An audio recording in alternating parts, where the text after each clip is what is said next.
All right, so today we're going to talk about what has been kind of breaking the internet for this Olympic cycle in Beijing 2020 is the Russian gold medal favorite for the ladies, Kamila Valieva, recently tested positive for a drug that could enhance performance.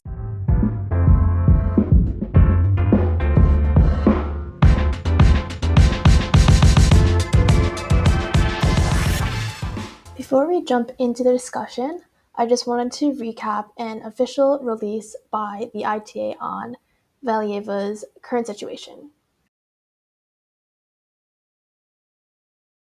We always can count on the Russians to come in an Olympic year and stir the pot.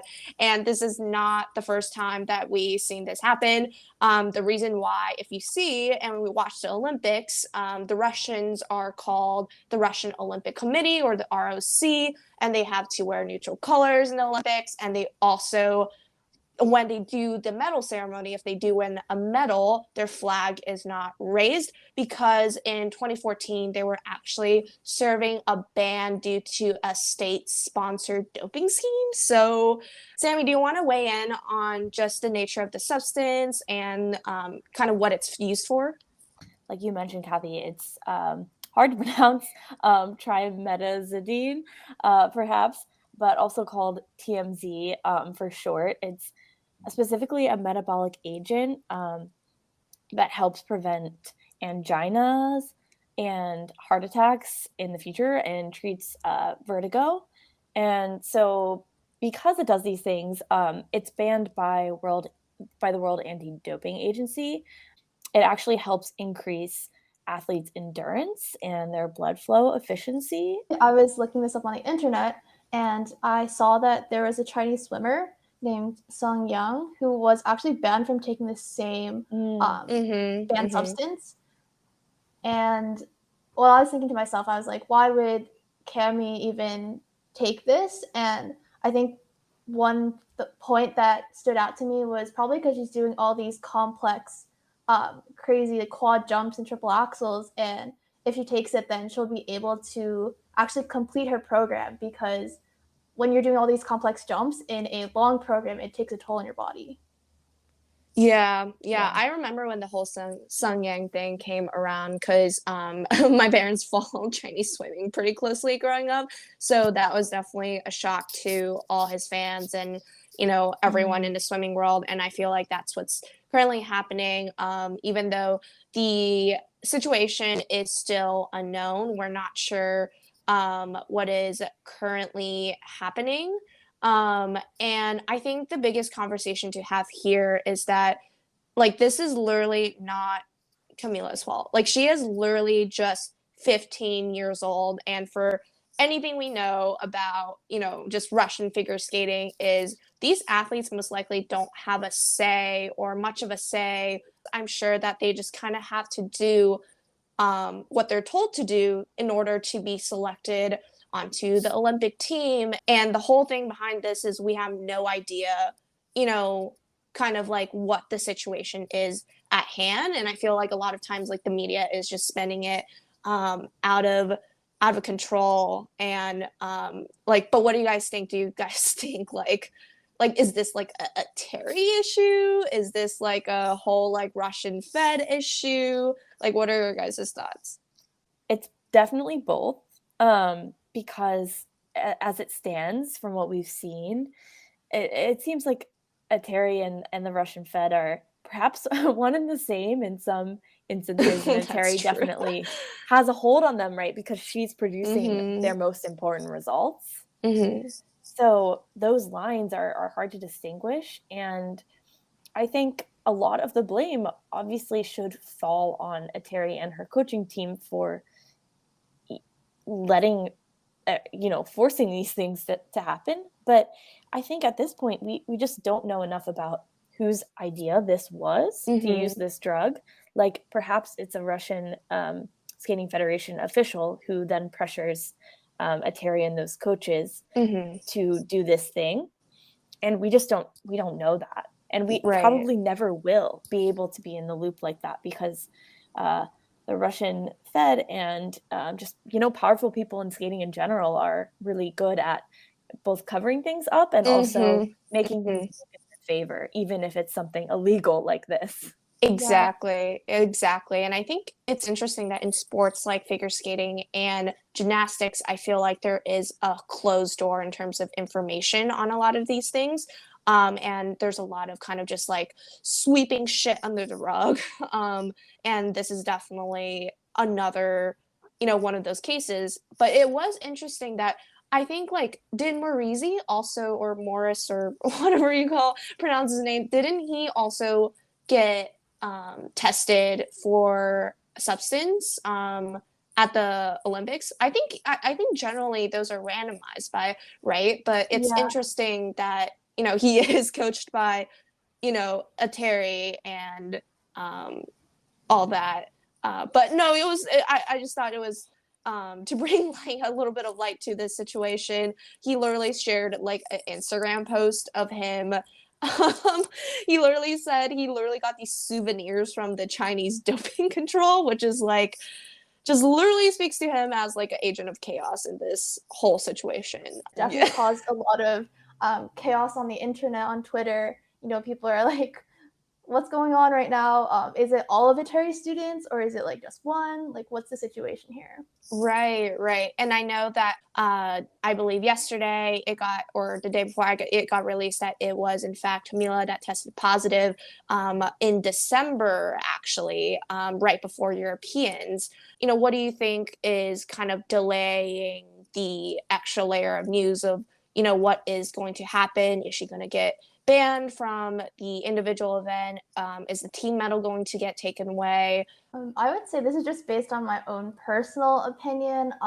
They might take away the team event gold medal just because this is such a serious issue, and plenty of athletes have been banned or disqualified for taking substances that are like much less serious than this. Yeah, and I think if they were to submit an appeal, I would just think of like a couple of reasons that they may use, whether the validity of that is true or false. But just thinking through the usages of the drug that we did mention is that there is therapeutic usages of certain substances that have been in the past been allowed in certain cases. So that is one thing that the Russians could leverage. And the second thing is, of course, if it's actually treating what it is supposed to treat, which is a history of heart problems. So we're not sure about this. There has never really been any news that got released that Valieva struggled with heart problems. But again, we don't know, right? Because I don't think we, as the audience, should have a right to know about like a 15-year-old's her like protected health information. Exactly. So that's like none of our business, but that could be a valid factor. That must be hard on her as well, because I'm sure she's aware of the news and aware of the whole situation and how big it has gotten on social media. So I really hope that, if she does even skate in the individual event, that this doesn't just impact her own personal performance and doesn't, kind of create a dent in that, in her mental game going into the individual event. She's so strong, but this is definitely not something we thought she'd have to encounter.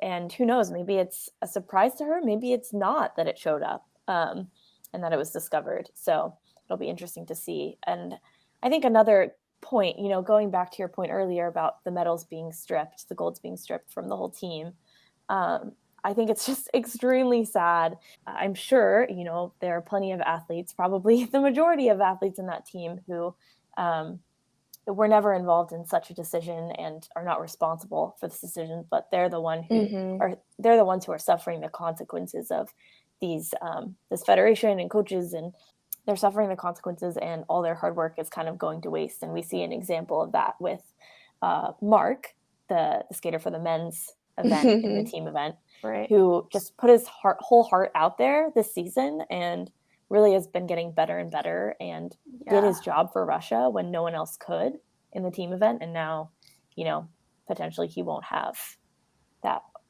reward for it. Yeah. Right. And it was also at the cost of his individual event because he gave everything in the team event for that gold medal and wasn't able to repeat the performance because he just kind of like ran out of gas. Yeah.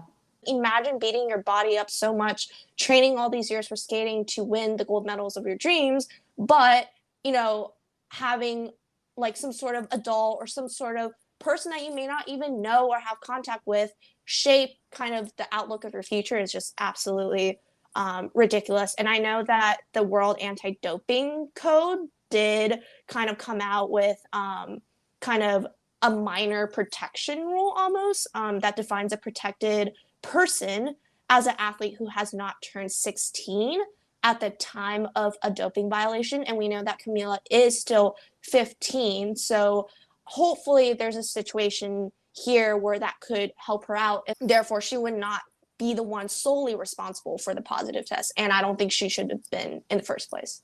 Yeah, and I hope that that code is followed by the IOC, because I think the worst thing that could happen in this situation is if, well, she didn't know what she was taking, and maybe it was the influence of her coach or the federation telling her to take this performance-enhancing substance. And then when all of this information comes out, if she ends up being the one solely to take the fall, or her and her family are the only two people to take the fall, then I think that would be the worst situation that could happen, because the people who are actually may have been responsible are just let off and let loose, and they would definitely be able to repeat this whole like situation again. Exactly. Honestly, if it's actually Eteri, if they come down to this, they should just ban Eteri from coaching. But what do we think that's gonna happen? Fuck no, because Eteri has like all the freaking power in her hands. So I don't trust. Coach of the year, ISU Coach of the year last year. Oh my god, yeah. Well, anyways, we'll keep you guys updated on the situation as it goes out. We just hope that Kamila is doing, mentally well and dealing with the situation. Hopefully not letting it affect her, and we'll definitely try to keep you guys updated and in the loop with any information that we do get here and share it on the podcast. Thank you so much for tuning in this week. Leave us a comment down below on your opinions and thoughts, because if you're a figure skating fan, you are definitely opinionated. Be sure to subscribe. We're available on YouTube if you want to get some snazzy visuals, and Spotify if you want to just listen to our crackly voices. Thank you again. Until next time, stay edgy.